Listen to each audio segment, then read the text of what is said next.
அன்பார்ந்த தென்னிந்திய வழக்கறிஞர்களின் மாநாட்டை தலைமை வகித்து சிறப்பித்துக் கொண்டிருக்கிற கூட்டமைப்பின் தலைவர் திருமிகு நந்தகுமார் அவர்களே,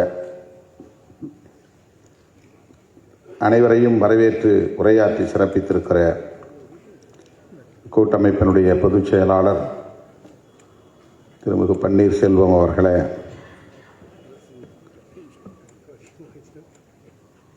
வருகை தந்திருக்கிற இந்திய கம்யூனிஸ்ட் கட்சியின் தேசிய பொதுச் செயலாளர், மேனாள் மக்களவை உறுப்பினர் அண்ணன் டி ராஜா அவர்களே, உரையாற்றி விடைபெற்று சென்றிருக்கிற மார்க்சிஸ்ட் கம்யூனிஸ்ட் கட்சியின் அரசியல் குழு உறுப்பினர் தோழர் ஜி ராமகிருஷ்ணன் அவர்களே, எனக்கு முன்னர் இங்கே உரையாற்றி அமர்ந்திருக்கிற தமிழக வாழ்வுரிமை கட்சியின் தலைவர் சட்டமன்ற உறுப்பினர் அன்பு சகோதரர் தி வேல்முருகன் அவர்களே,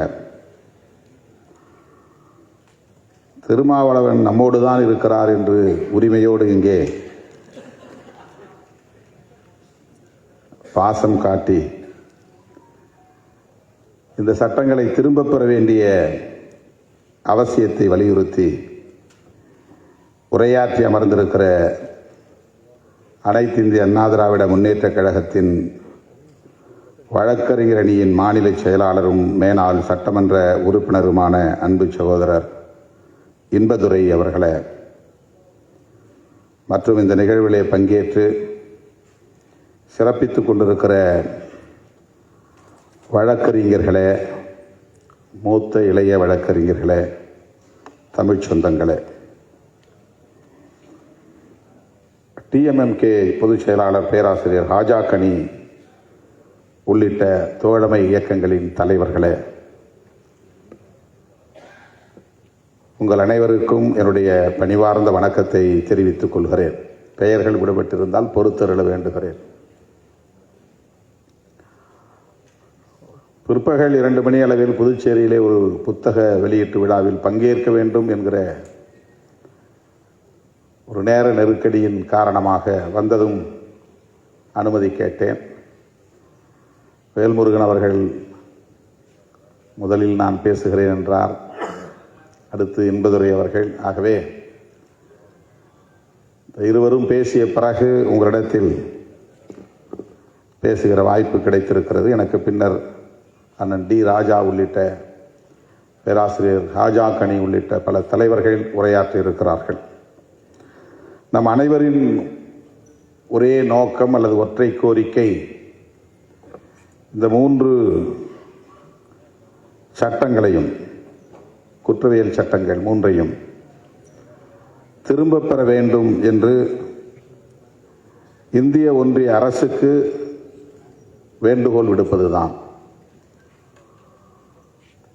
இதில் நமக்கு ஒருமித்த கருத்து, உடன்பாடு உள்ளது. அகில இந்திய அளவிலே இந்த கோரிக்கையை எடுத்துச் செல்ல வேண்டும், வலுப்பெறச் செய்ய வேண்டும். தொடர் போராட்டங்களின் ஊடாக இந்த சட்டங்களை திரும்ப பெற வைக்க முடியும். அந்த நம்பிக்கை நமக்கு தேவை. நடைமுறைக்கு வந்துவிட்டது என்பதனால் அதை அப்படியே நாம் விட்டுவிட முடியாது. சாதாரண மக்கள், உழைக்கிற மக்கள், விவசாயிகள், சட்டம் தொடர்பான எந்த விழிப்புணர்வும் இல்லாத மக்கள், நாடாளுமன்ற ஜனநாயகத்தை பற்றி எந்த விவரங்களும் அறியாத மக்கள், இந்த சட்டம் எங்களுக்கு எதிரானது என்று தெரிந்ததும் லட்சக்கணக்கானவர்கள் வீதிக்கு வந்தார்கள். ஓராண்டுக்கு மேலாக தொடர் போராட்டங்களில் ஈடுபட்டார்கள்.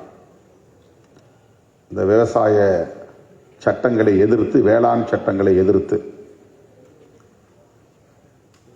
இந்திய அரசியல் வரலாற்றில் அப்படி ஒரு மக்கள் போராட்டம் இதற்கு முன்னர் ஒரு அரசை எதிர்த்து, ஜனநாயக குடியரசை எதிர்த்து நடந்திருக்குமா என்பது தெரியவில்லை.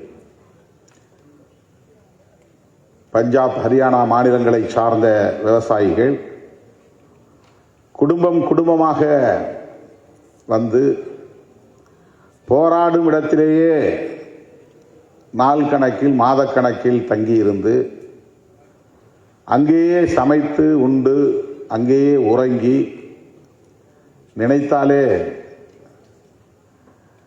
சிலிர்ப்பாக இருக்கிறது. அவ்வளவு ஒரு அறவழி போராட்டம். நான் அந்த போராட்டம் நடந்த களத்திற்கே போகிற வாய்ப்பை பெற்றேன். அவர்களோடு சில மணி நேரம் தங்கியிருக்கிற வாய்ப்பையும் பெற்றேன். அந்த களத்தில் நின்றேன்.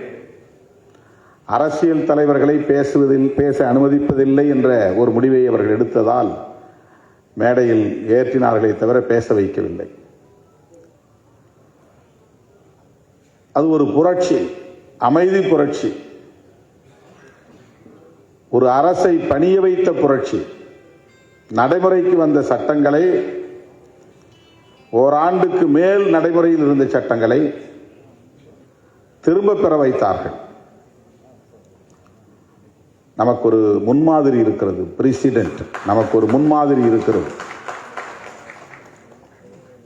நாடாளுமன்றத்தில் நிறைவேற்றிவிட்டார்கள், நடைமுறைக்கும் வந்துவிட்டது, இனிமேல் ஒன்றும் செய்ய முடியாது என்று அந்த மக்கள் நினைத்திருந்தால், சோர்ந்திருந்தால், பின்வாங்கி இருந்தால், அமைதி காத்திருந்தால் என்ன ஆகியிருக்கும்? அவர்கள் யாரும் எம்பிக்கள் இல்லை, அந்த போராட்ட களத்தில் இருந்தவர்கள் யாரும் எம்எல்ஏக்கள் இல்லை, அந்த போராட்ட களத்தில் இருந்தவர்கள் யாரும் பெரிய படிப்பாளிகள் இல்லை, சாதாரண மக்கள். டிராக்டரோடு வந்தார்கள்,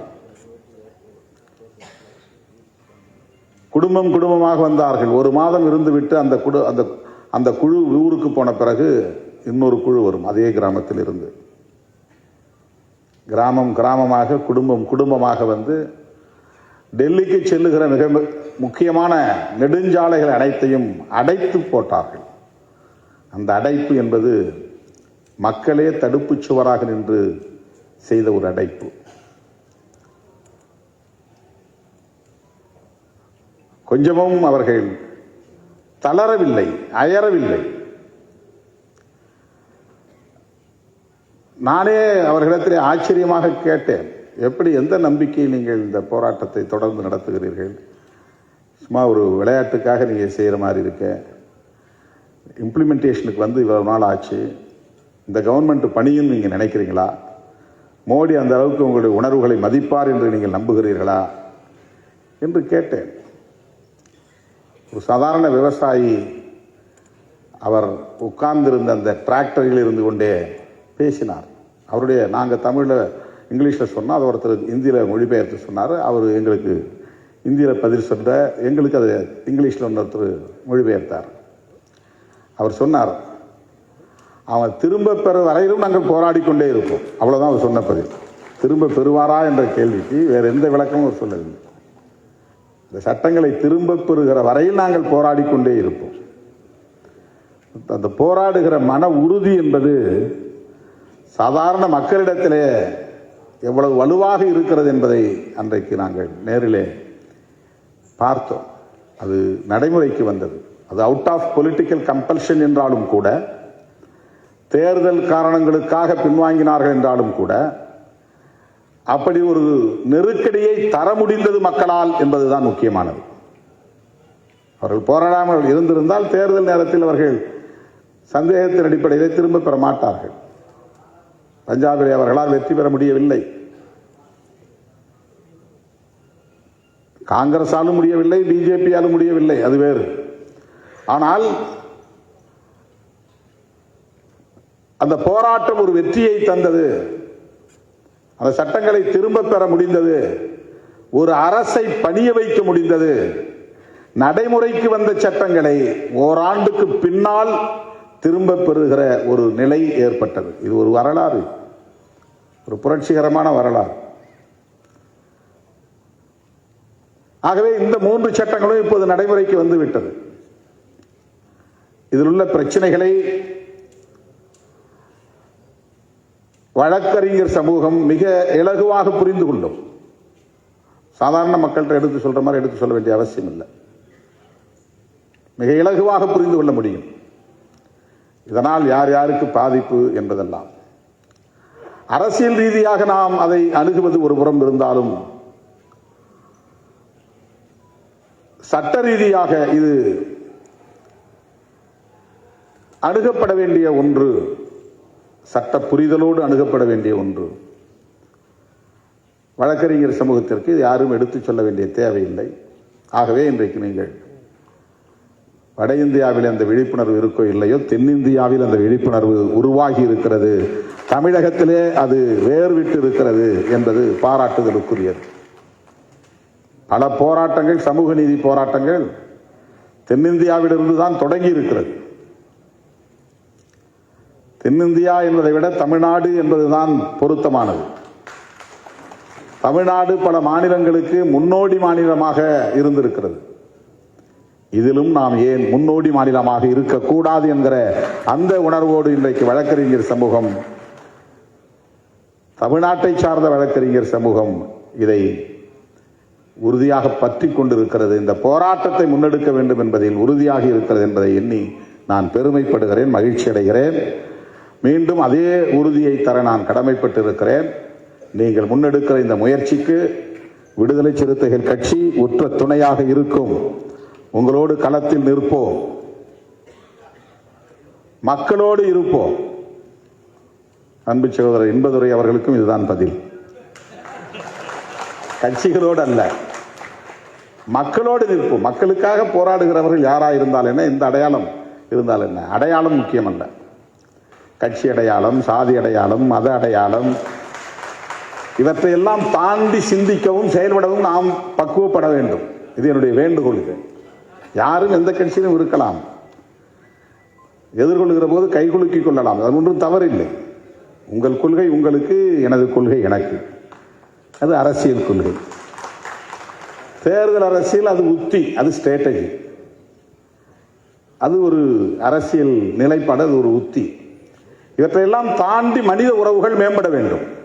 ஹியூமன் ரிலேஷன்ஸ், இவற்றையெல்லாம் தாண்டி மனித உறவுகள் மேம்பட வேண்டும். இவற்றையெல்லாம் தாண்டி மக்களுக்கான போராட்டங்கள் வலுப்பெற வேண்டும். காவிரி நீர் பிரச்சனைனா எல்லாரும் ஒன்னா இருக்கணும் நம்ம விரும்புகிறோம். ஈழத்தமிழர் பிரச்சனைனா கட்சி அடையாளங்களை தாண்டி எல்லோரும் ஒன்றாக நின்று குரல் கொடுக்க வேண்டும் என்று விரும்புகிறோம். அதுபோல மக்கள் விரோத சட்டங்கள் நடைமுறைக்கு வருகிற போது ஒரு எதேச்சதிகார ஆட்சி பீடத்திலே இருக்கிற போது நாம் மக்களோடு நிற்க வேண்டும், மக்களுடைய உணர்வுகளோடு நம்மை கரைத்துக் கொள்ள வேண்டும் என்கிற புரிதல் விடுதலை சிறுத்தைகள் கட்சிக்கு உண்டு. தேர்தல் நிலைப்பாடு முற்றிலும் வேறானது. அது வெற்றியை அடிப்படையாக கொண்டது, நாட்டு நலனை அடிப்படையாக கொண்டது, கட்சி நலனை அடிப்படையாக கொண்டது, அந்த நேரத்து காலச்சூழலை அடிப்படையாக கொண்டது. முரண்பாடான முடிவை கூட எடுக்க நேரும், அது ஒரு கட்சிக்கு நேரும்.